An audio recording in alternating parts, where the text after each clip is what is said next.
En esta videoclase vamos a conversar la segunda parte de la guía de práctica clínica de hipertensión arterial. En esta segunda parte vamos a concentrarnos en lo que es el tratamiento y el control de la hipertensión arterial. En la primera videoclase vimos lo que era la definición de hipertensión arterial, cómo podemos implementar la determinación ambulatoria de la hipertensión de la presión arterial para el diagnóstico, cuál es su clasificación, cuáles son sus factores de riesgo. En esta clase vamos a desarrollar lo que es el tema del tratamiento y por supuesto el control, no solamente de la hipertensión arterial, sino también de aquellos factores que aumentan el riesgo cardiovascular. Uno de los puntos más importantes y que lamentablemente pues el paciente es uno de los que no cumple en su mayoría es el tratamiento no farmacológico de la hipertensión arterial. Dentro de este tratamiento es muy importante que desde la primera consulta se haga énfasis en el paciente de lo que es la restricción del consumo de sal. Se dice que una disminución de 5 a 6 gramos por día puede disminuir en pacientes hipertensos hasta 8 milímetros de mercurio de presión arterial.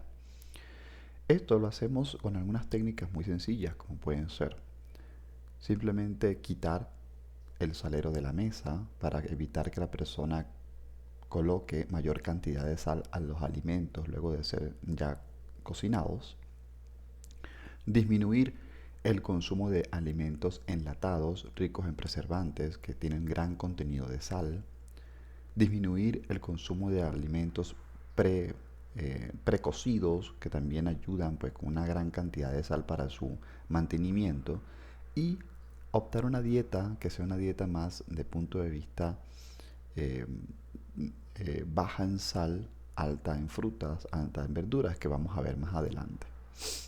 También hay que moderar el consumo del alcohol. Es muy importante disminuir a 30 ml por día de alcohol si es que consume, y si no consume, pues simplemente evitarlo 100%. Esta simple acción permite bajar la presión arterial hasta 4 milímetros de mercurio. Igualmente, el abandono del hábito tabáquico en aquellos pacientes que fuman, debido a que no solamente aumenta el riesgo para cáncer de pulmón, cáncer de lengua, de laringe, sino también aumenta el riesgo para infarto agudo de miocardio. Hay que consumir una dieta saludable. Si yo consumo una dieta saludable, mucho se ha hablado de lo que es la dieta mediterránea, puede llegar a disminuir la presión arterial hasta un 14 milímetros de mercurio. ¿Qué es una dieta saludable? Bueno, una dieta que tenga un consumo de grasas insaturadas sobre las saturadas. ¿Dónde están las grasas insaturadas? Sobre todo la grasa proveniente del pescado de mar, ¿verdad? Son grasas poliinsaturadas. Deberíamos de consumirlo de 2 a 3 veces por semana. Ellos son ricos en lo que es omega 3, 6 y 9.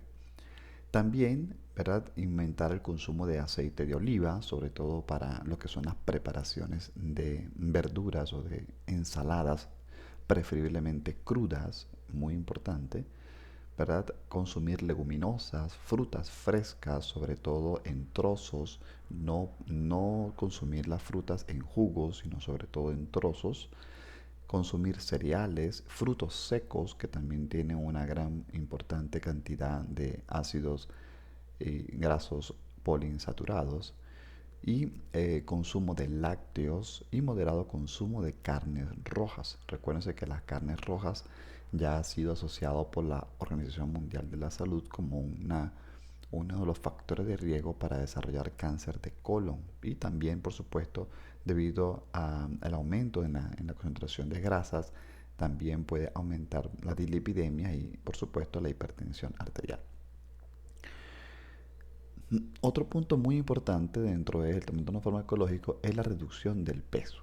En este caso, lo que yo le recomiendo a los pacientes siempre es una disminución gradual del peso. Darle metas que puedan ser cumplidas por el paciente. Por ejemplo, si una reducción de un 5 o un 10% del peso corporal puede llegar a disminuir hasta 20 milímetros de mercurio de la presión arterial. Es muy importante. En los pacientes, sobre todo obesos, que pesan aproximadamente 100-120 kilogramos, una reducción solamente de 5 kilogramos de su peso puede ser un factor muy importante para la prevención de eventos cardiovasculares. Hacer actividades físicas, sobre todo de tipo aeróbica, al inicio es muy importante que el paciente realice actividad física. Eh, Siempre la Organización Mundial de la Salud nos dice que la actividad física debería de ser al menos 30 minutos 5 veces por semana. Esto, haciendo esta actividad física aeróbica, podemos llegar a una reducción de hasta 9 milímetros de mercurio de la presión arterial. Fíjense que esta actividad física es muy importante decir a los pacientes que sepan que es una actividad física continua. Muchas veces creemos que por caminar 5 o 10 minutos estamos haciendo actividad física, pero la actividad física, para que tenga un impacto sobre la salud, debe de ser de tipo continua. Y es muy importante que a medida que el paciente vaya mejorando su condición física, nosotros aumentemos más aún la intensidad y también la frecuencia de la actividad física, para que con ello el cuerpo pues tenga una mejor evolución de punto de vista del desarrollo de su salud. Con relación al tratamiento farmacológico, tenemos que pensar en dos cosas muy importantes. Uno, ¿vamos a iniciar con monoterapia o vamos a iniciar con terapia combinada? ¿A quién o a qué paciente debería yo colocar solamente monoterapia? Generalmente la monoterapia está dada para aquellos pacientes que presenten hipertensión grado 1. Fíjense, estamos hablando una presión arterial elevada, ¿verdad? Pero no a cifras que superan los 150, 100 milímetros de mercurio. Estos pacientes generalmente son los pacientes que se benefician de colocar un único fármaco, ¿sí? Los otros son generalmente pacientes con un bajo riesgo cardiovascular. ¿Qué significa eso? Bueno, tener menos de 5% de riesgo cardiovascular, menos de 10% a los 10 años para un evento cardiovascular. Y en aquellos adultos mayores, sobre todo frágiles, mayores de 80 años, en donde podemos tener un efecto bastante importante hipotensor de las drogas, y en ellos hay que ir por mucho cuidado en la indicación del fármaco y generalmente comenzamos con monoterapia. En la mayoría de los pacientes comenzamos con terapia combinada. Hablamos de pacientes jóvenes, hablamos de pacientes que tengan hipertensión arterial con un grado 2 o un grado 3, hablamos de pacientes que tengan daño a órganos diana, como ya vimos en la anterior presentación. Esos pacientes por lo general deben de iniciar con terapia combinada. A mí me gusta sobre todo este tipo de terapia porque no solamente me permiten un adecuado control de las cifras de presión arterial, sino que también le doy a mi paciente el beneficio del uso del fármaco en cuanto a la reducción de lo que son los eventos, tanto de hospitalización, las complicaciones propias de la patología, como las complicaciones cardiovasculares, nefrovasculares de nuestros pacientes. Entonces, en este caso, y acuérdense, ¿no? Cuando yo coloco un fármaco en dosis bajas y controlo al paciente, obviamente entre más baja sea la dosis, también menos efectos adversos de las drogas voy a tener. Entonces, me gusta mucho, más que utilizar un fármaco dosis máxima para controlar la presión arterial, utilizo más bien dos fármacos a dosis menores y que me permitan controlarla de igual forma. ¿Cuáles son los principales fármacos utilizados para el control de la presión arterial? Bueno, según la guía de práctica clínica del Ministerio de Salud Pública, vemos que uno de los que ellos siempre hablan como el principal fármaco son los diuréticos tiacídicos. Y es verdad que existe mucha información y estudios randomizados y controlados que han demostrado que los diuréticos tiacídicos disminuyen el riesgo cardiovascular en pacientes hipertensos, pero tienen algunas complicaciones. Entonces fíjense que una de las principales drogas son los diuréticos tiacídicos. Actualmente también utilizamos mucho los bloqueadores o antagonistas del receptor de angiotensina 2. Estos fármacos, bueno, han ido incrementándose su uso, así al igual que los inhibidores de la enzima convertidora de angiotensina. Otro grupo farmacológico bastante utilizado son los calcioantagonistas, ¿verdad? Y uno menos utilizado son los beta bloqueantes. Entonces fíjense que estos cinco grupos farmacológicos prácticamente son los principales.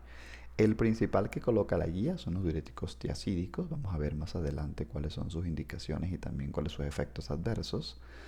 Y estas líneas permiten hacer combinaciones para tratamiento de terapia combinada. Entonces en este caso vemos que existe una línea verde continua donde permite el uso de IECA con un diurético tiacídico.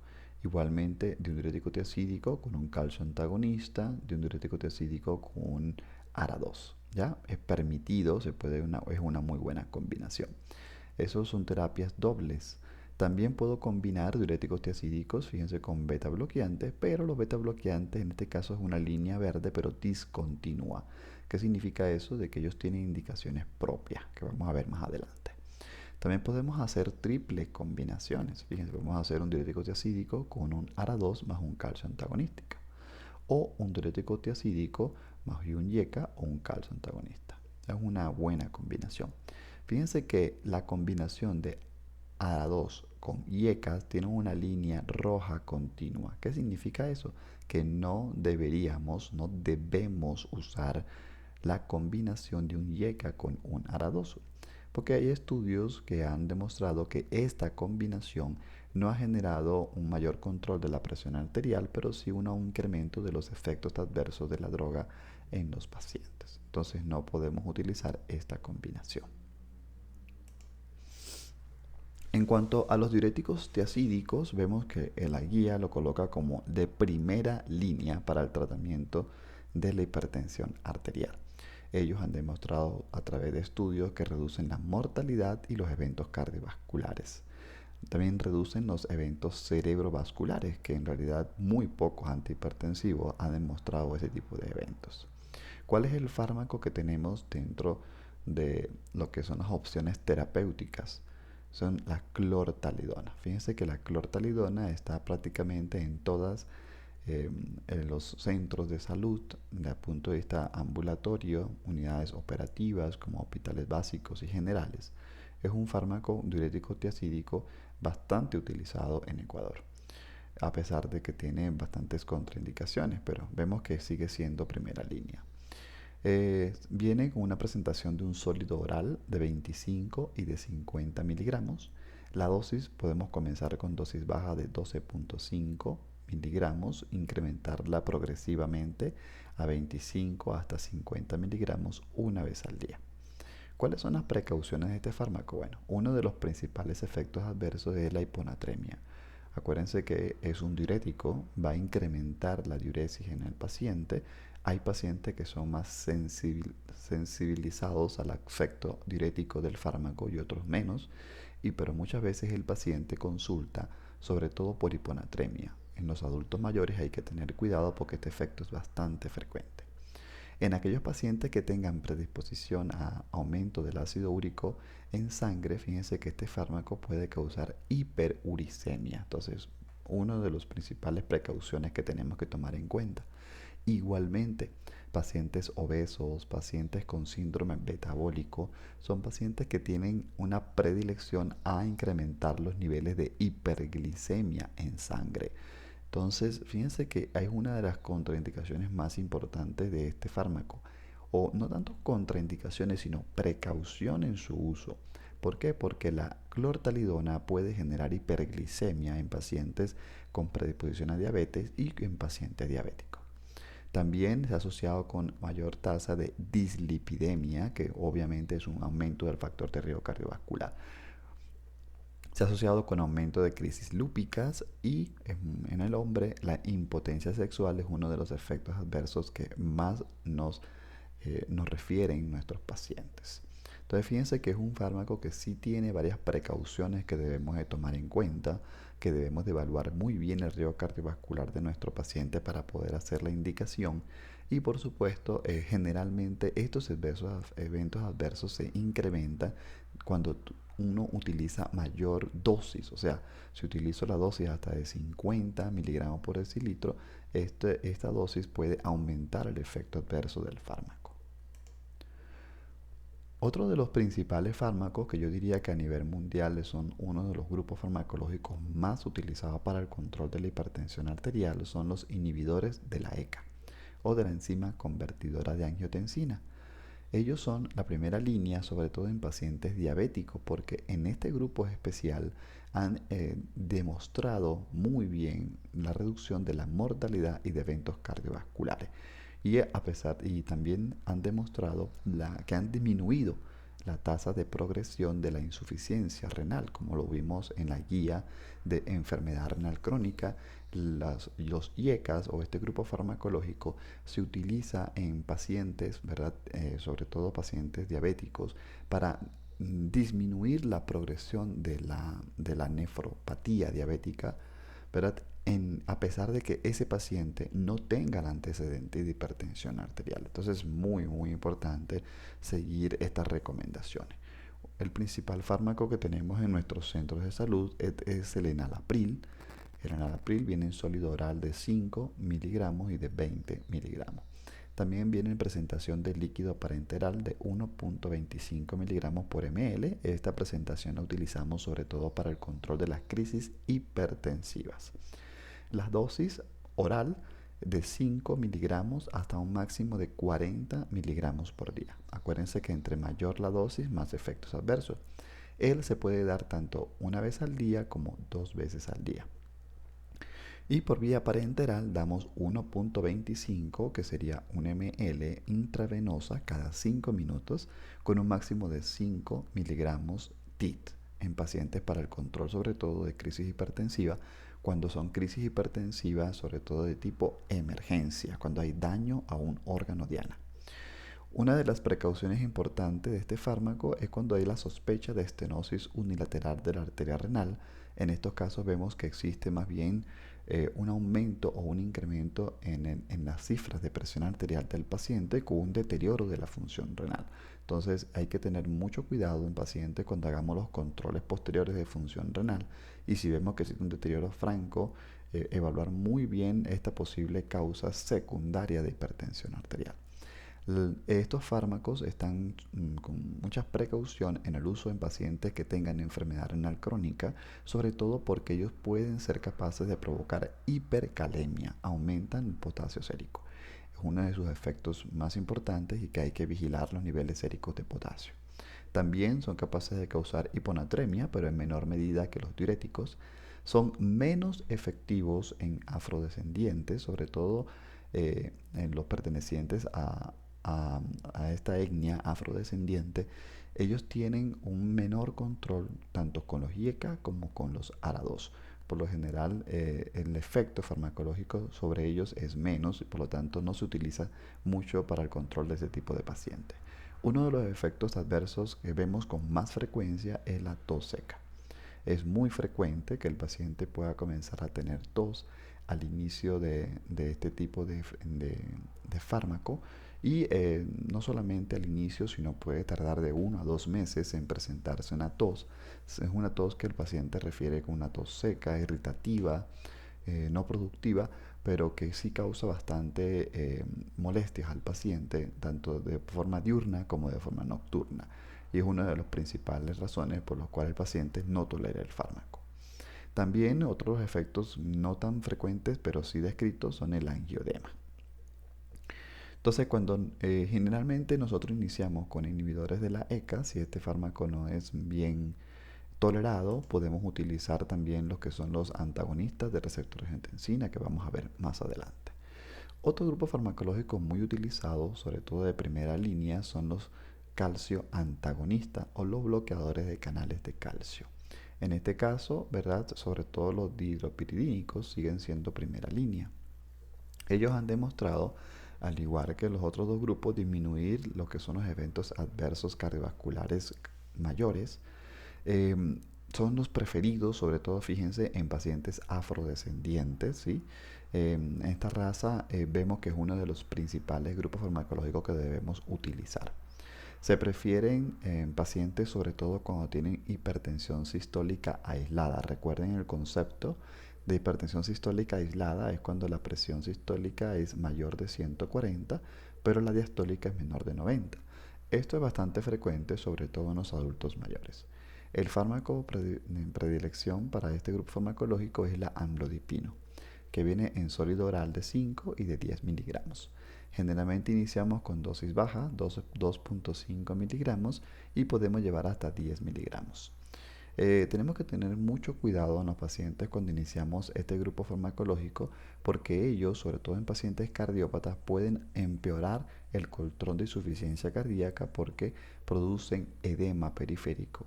Sobre todo en los pacientes, uno de los efectos adversos que más no, se quejan en las consultas es que produce edema. Se hinchan los pies al paciente. Generalmente es un edema blando, es un edema que deja fobia, ¿ya? Un edema que generalmente no mejora cuando el paciente descansa, porque debido a un efecto más que todo de vasodilatación periférica, entonces es bastante frecuente este evento adverso. Se ha dicho que este evento adverso se disminuye, sobre todo cuando disminuimos las dosis del fármaco a sus cifras menores, 2.55, y también algunos estudios han demostrado que la combinación de un calcio antagonista con un IECA han disminuido también la prevalencia de este edema. Entonces es una buena combinación cuando nosotros lo hacemos. En algunos pacientes puede ocasionar cefalea, ictericia, sobre todo en pacientes muy susceptibles a este grupo farmacológico puede dar hipotensión ortostática, una disminución brusca de la presión arterial, pero siempre iniciando con dosis bajas estos eventos son menos frecuentes. Otro grupo farmacológico son los antagonistas de receptores de angiotensina 2. Fíjense que estos fármacos son de primera línea, al igual que los IECA, pero su indicación más frecuente es cuando no son tolerados los IECA por los pacientes. Entonces, cuando no toleran los IECA, generalmente utilizamos los ARA2. Ellos también han demostrado una prevención de eventos cardiovasculares y al igual que los IECA también han demostrado retrasar la progresión de insuficiencia renal. ¿Ya? El fármaco que utilizamos nosotros, ¿verdad? Es el losartán, viene en sólido oral de 50 y de 100 miligramos. La dosis va desde 25 miligramos como nefroprotección hasta una dosis máxima de 100 miligramos. Este fármaco se puede dar una vez al día o se puede dar 2 veces al día, siempre respetando, por supuesto, que la dosis máxima es 100 miligramos. Dentro de sus precauciones, bueno, son menos eficaces en afrodescendientes, al igual que el grupo de IECA. En algunos pacientes han descrito fatiga, mareos, cefaleas, entre otros. Fíjense que esto es uno de los grupos farmacológicos que menos eventos adversos aquejan a nuestros pacientes. Casi nunca nos dan efectos adversos que limiten el uso de este fármaco. En verdad es muy bien tolerado. Otro de los grupos farmacológicos que habíamos conversado que tenía líneas discontinuas son los beta bloqueantes. ¿Por qué tiene líneas discontinuas? Porque no es primera línea. Generalmente tienen más efectos adversos y son menos eficaces en el control de la presión arterial. Entonces, los beta bloqueantes se han descrito que aumentan el riesgo de diabetes mellitus. Esto también lo describimos en los diuréticos tiacídicos. Ellos pueden ser solos o combinados con diuréticos, pues peor, sobre todo en pacientes que tengan obesidad o en pacientes que tengan síndrome metabólico. Son preferibles sobre todo en el control de la presión arterial de pacientes jóvenes. Generalmente los pacientes jóvenes pues son un poco más simpáticos, miméticos, o sea, tienen mayor cantidad de actividad simpática y responden muy bien a los beta bloqueantes. Y sobre todo la indicación primordial de este grupo farmacológico son aquellos pacientes hipertensos que tengan antecedentes de enfermedad cardiovascular. Aquel paciente hipertenso que ya tenga el antecedente de un infarto de miocardio, el paciente hipertenso que tenga antecedente de una insuficiencia cardíaca. Prácticamente este grupo farmacológico debe de colocarse a todo paciente con este tipo de antecedentes. Igualmente en pacientes que tengan antecedentes, por ejemplo, de hipertiroidismo, es bastante frecuente que lo podamos utilizar. Dentro de esto tenemos el atenolol y el carvedilol, ¿ya? Venimos el atenolol, viene en sólido oral de 50 y de 100 miligramos y el carvedilol sólido oral de 6.25 y de 25 miligramos. Fíjense, la dosis del atenolol va desde 25 máximo hasta 50 miligramos una vez al día y el carvedilol va desde 6.25 hasta 25 miligramos una o dos veces al día, tomando como dosis máxima 25 miligramos. Hay algunas literaturas que el carvedilol también lo hemos utilizado como cardioprotector con dosis de 3.125 miligramos. Es muy importante diferenciar estas dosis. ¿Cuáles son las precauciones que debemos de tomar en estos fármacos? Uno, al iniciar el fármaco generalmente y vemos efectos adversos, es muy importante que nosotros no descontinuemos el fármaco de forma brusca, sino que lo hagamos de forma gradual, porque se ha visto que al quitar de forma brusca puede haber un rebote de presión arterial e incrementar el riesgo cardiovascular. Entonces también son fármacos que están asociados sobre todo a eventos como broncoespasmo o exacerbaciones de enfermedades como el asma bronquial o la enfermedad pulmonar obstructiva crónica. Están asociados sobre todo con pacientes que tengan predisposición a aumentos de las cifras de glicemia en pacientes diabéticos, obesos o dislipide o con síndrome metabólico. Obviamente su efecto adverso más frecuente es la bradicardia, porque su mecanismo de acción es bloquear estos receptores beta adrenérgicos y es muy frecuente la bradicardia, pero puede llegar a ser un bloqueo también auriculoventricular, es muy frecuente que puedan hacer bloqueo de primer grado, con lo cual deberíamos descontinuar el uso del fármaco. Podemos tener hipotensión arterial, un agravamiento de fenómenos de Raynaud, sobre todo en pacientes con antecedente de enfermedad autoinmunitaria como el lupus eritematoso sistémico, que también lo vamos a describir en las guías que tenemos en este curso. Puede producir letargo y es asociado en pocos casos con depresión.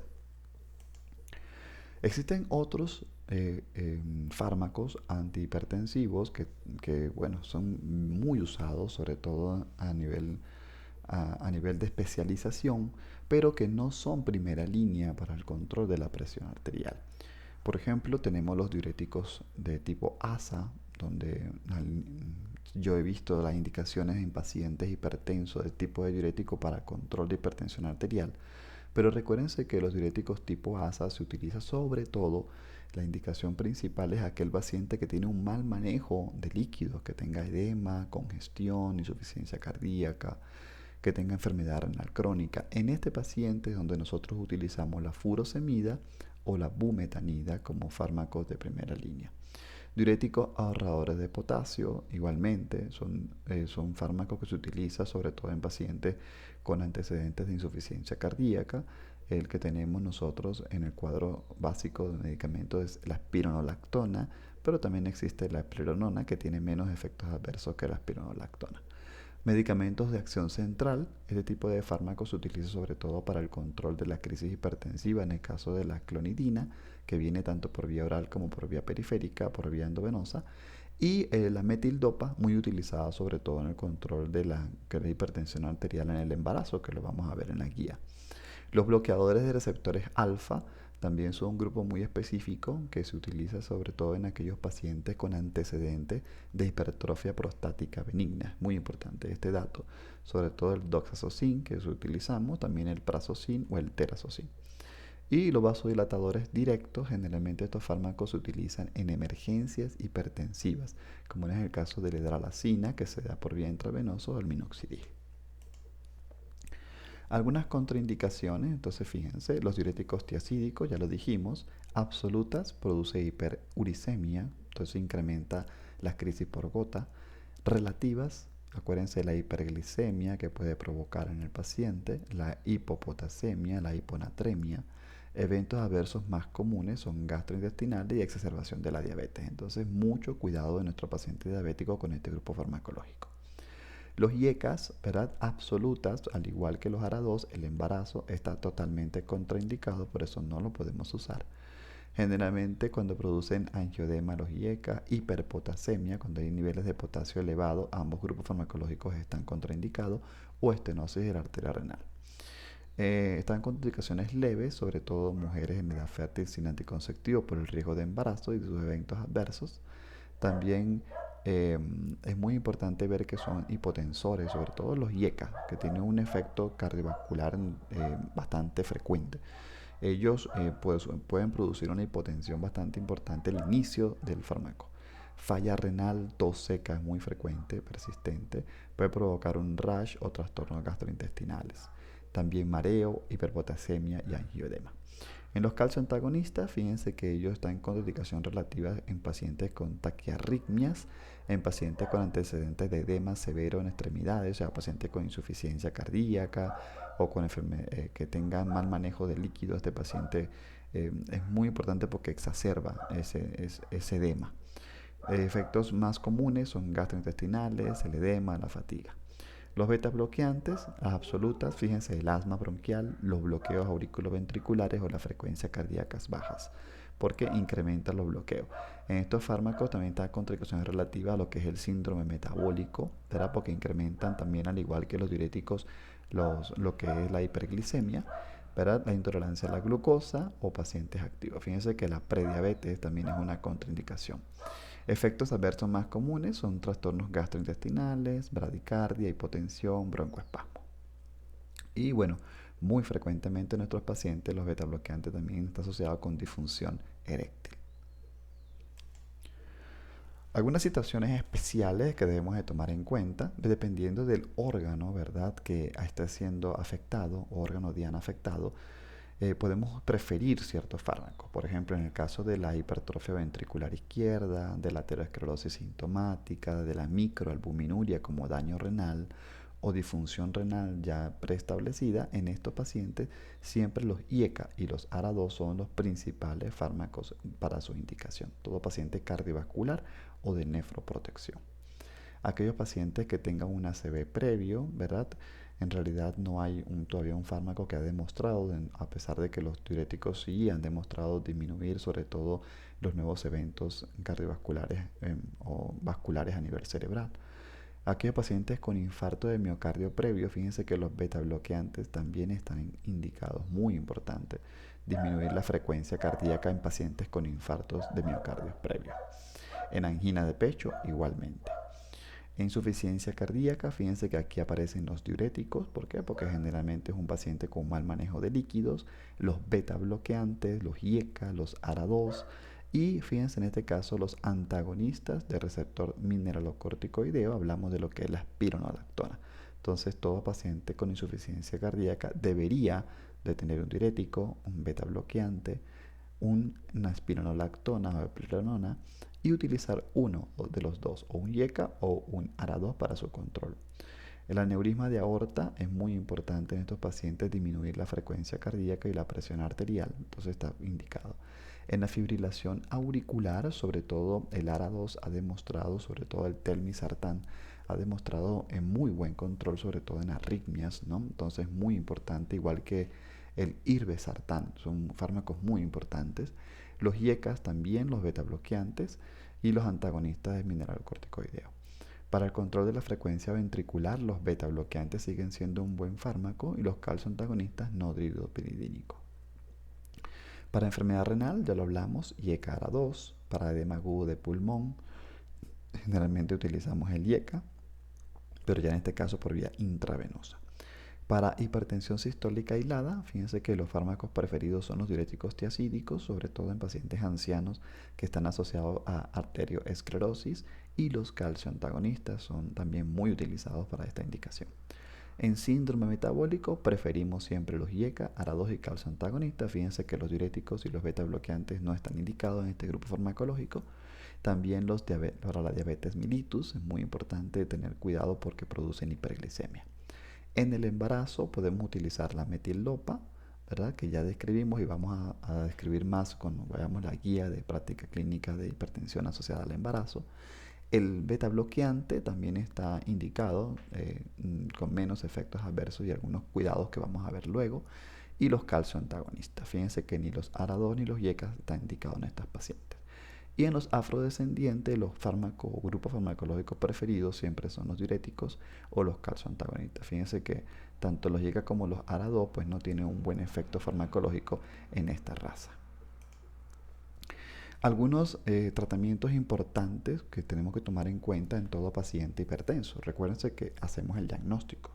Recuérdense que vemos los factores de riesgo, pero no solamente eso, evaluamos cuál es el riesgo cardiovascular de nuestro paciente. Entonces, si nuestro paciente tiene un riesgo cardiovascular muy alto, hablamos de más de 20% de riesgo de tener un infarto en los próximos 10 años, en esos casos se recomienda el uso de las estatinas en nuestros pacientes. En este caso estamos hablando de la simvastatina, para lograr un control de LDL colesterol menor de 70 miligramos por decilitro, o al menos una reducción del 50% de la LDL basal que tenía el paciente. Esto es muy importante porque se ha demostrado que disminuye potencialmente el riesgo cardiovascular. Para pacientes con riesgo cardiovascular alto, o sea, entre un 10% y un 20%, se recomienda también usar estatinas, fíjense, simvastatina. En este caso, para alcanzar una meta de LDL colesterol menos de 100 miligramos por decilitro, o reducir el 50%. Entonces, fíjense que el uso de estatinas en estos pacientes es muy importante. Cuando el riesgo cardiovascular es bajo, como habíamos visto, a moderado a menos del 10%, se debe considerar las estatinas para alcanzar ya una LDL menor de 115. Fíjense que nuestra guía todavía es muy centrada en lo que es el control de la LDL colesterol. Actualmente a nivel mundial en otras guías no solamente toman en cuenta la LDL colesterol, sino también lo que es la dilipidemia aterogénica, ¿no? Posiblemente en un futuro, en este curso, vayamos también hablando acerca de otra guía, no solamente de Ecuador, sino del mundo, para poder hacer unas comparaciones en cuanto a sus actualizaciones.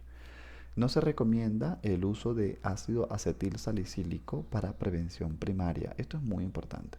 Los pacientes no deben de recibir el ácido acetil salicílico para prevenir un infarto o para prevenir un ACV. Eso no ha demostrado tener ningún impacto.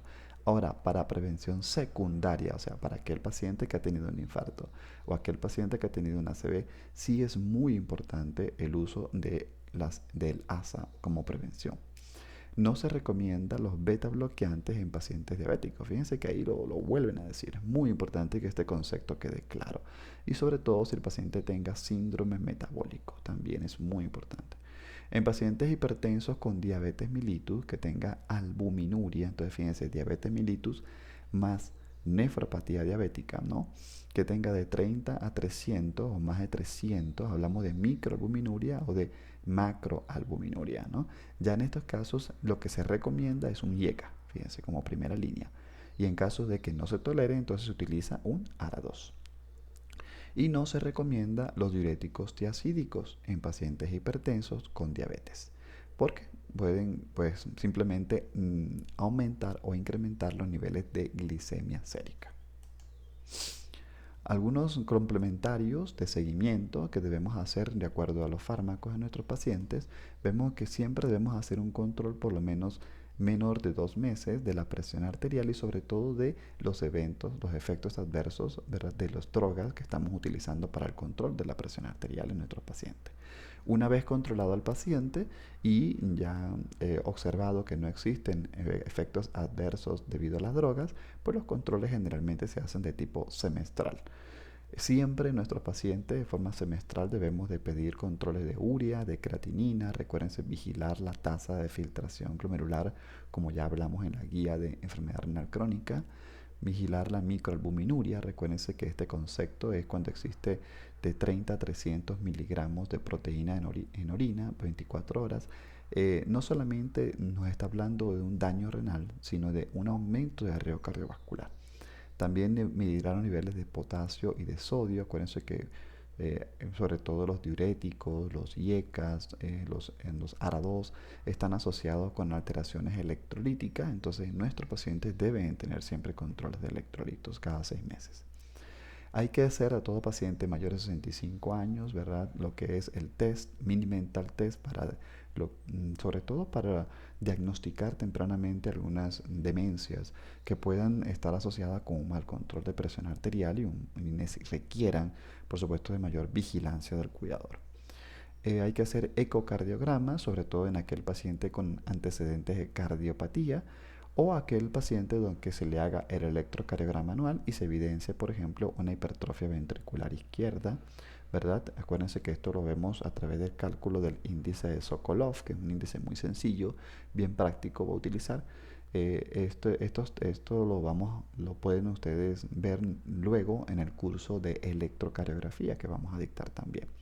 cuando veamos dilataciones o crecimientos auriculares, que también vamos a ver en electrocardiografía. Y hay que hacer un fondo de ojo a todo paciente que sea diabético o a todo paciente joven con hipertensión grado 2 o hipertensión grado 3. Es muy importante para dar daño a órganos diana y evidentemente si esto está presente, la valoración oftalmológica anual de este paciente es muy importante también. ¿Cuándo se refiere o se contrarrefiere a un paciente hipertenso? Uno, cuando estamos pensando en hipertensión secundaria, el paciente debe ser referido de primer nivel a segundo nivel. Y en muchos casos, en segundo nivel, podemos descartar algunas causas de hipertensión secundaria, pero a veces requieren valoración por subespecialidades en tercer nivel. Cuando hay una hipertensión resistente al tratamiento, acuérdense de este concepto de resistencia, ¿no? 3 grupos farmacológicos a dosis máxima que incluyan diurético y que no haya permitido el control de la presión arterial, ese paciente debe de ser manejado en segundo nivel. Cuando existe una emergencia hipertensiva, es muy importante referir al segundo nivel. Cuando hay una hipertensión maligna, acuérdense que la hipertensión maligna es un concepto que está asociado sobre todo con daño a nivel ocular. Cuando hay una hipertensión grado 3 con otras afecciones clínicas como disección aórtica, isquemia miocárdica aguda, insuficiencia cardíaca. Cuando existe hipertensión con sospecha de feocromocitoma, recuérdense que estos pacientes por lo general están asociados con arritmias, taquicardias, ¿verdad? Y es muy importante descartar en segundo o tercer nivel estos pacientes. Y en pacientes embarazadas con hipertensión grave o preeclampsia, evidentemente debe ser referida a segundo nivel. ¿Cuándo contrarreferimos a este paciente? Generalmente la contrarreferencia de tercer o segundo nivel hacia primer nivel de atención en salud se hace cuando el paciente tenga un buen control de la enfermedad, cuando ya tenga, por supuesto, una pauta terapéutica establecida y ya se envíe para controles subsecuentes. ¿Cuáles son las metas de control? Entonces, fíjense que las metas de nuestra guía lo categoriza de acuerdo primero a la edad, ¿no? Los grupos etarios de 18 a 65 años, 65 a 79 años. Fíjense que este paciente asociado sobre todo porque mayoría del tiempo con eventos tanto cardiovasculares como cerebrovasculares, eh, mayores de 80 años, sobre todo adultos frágiles, mucho cuidado. Entonces fíjense que cuando son pacientes netamente hipertensos, sin otro tipo de comorbilidad, generalmente el objetivo terapéutico puede ser de 130 a 139 y tanto para los adultos mayores. Ya en los más jóvenes se puede ser un poco más exigente, ¿verdad? Menor de 130, pero por supuesto en todos hay que vigilar muy bien que sea bien tolerado el control de la presión arterial sin eventos adversos. En los pacientes diabéticos, fíjense que las cifras siguen siendo menores, o sea, hay que tratar de disminuir sobre todo las cifras de presión arterial en estos pacientes. Fíjense, de menos de 120, menos de 130, sobre todo en los adultos jóvenes, para evitar los efectos adversos de la hipertensión.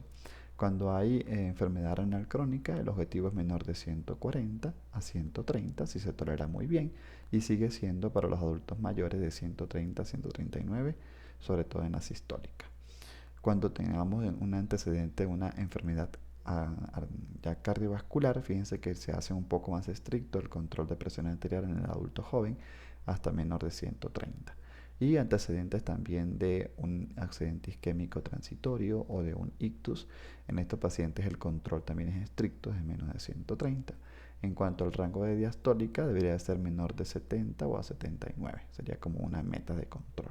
Entonces, de forma general, los pacientes deberían tener un control que vaya menor, ¿verdad? Menor de 140 y menor de 80, sobre todo para un buen control y evitar los efectos adversos. Cuando tenga, por ejemplo, el antecedente de diabetes o el antecedente de enfermedad cardiovascular, hay que ser un poquito más estrictos, ¿no? Ya ahí puede llegar hasta 120 en sistólica si es bien tolerado por el paciente, ¿no? Aquí tenemos el algoritmo definitivo, generalmente la terapia inicial de los pacientes, que pueden ser, acuérdense, monoterapias en pacientes con hipertensión grado 1, en mayores de 80 años, en adultos frágiles, o terapia combinada en aquellos pacientes ya con hipertensión grado 2, grado 3, con daño a órgano blanco. Generalmente utilizamos los diuréticos tiacídicos, los calcioantagonistas, los IECAs o los ARA2, que podemos utilizar en monoterapia o en terapia combinada, doble o hasta triple. El siguiente paso es la terapia triple, cuando combinamos un diurético, un IECA, más un calcioantagonista, un diurético, un ARA2, un calcioantagonista. Acuérdense que los IECA y los ARA2 no se pueden combinar. O sea, no podemos colocar un alapril con un losartán. El paso 3, la combinación triple, generalmente asociada con espironolactona u otra droga, depende mucho de los antecedentes patológicos del paciente. Generalmente la espironolactona es un ahorrador de potasio, entonces hay que estar vigilando muy de cerca los niveles séricos de potasio. Y dependiendo si tiene un mal control del edema periférico, pues podemos cambiar por diuréticos de asa, que son más potentes. O si tiene antecedente, por ejemplo, de hipertrofia prostática benigna, pues utilizar un medicamento bloqueante alfa.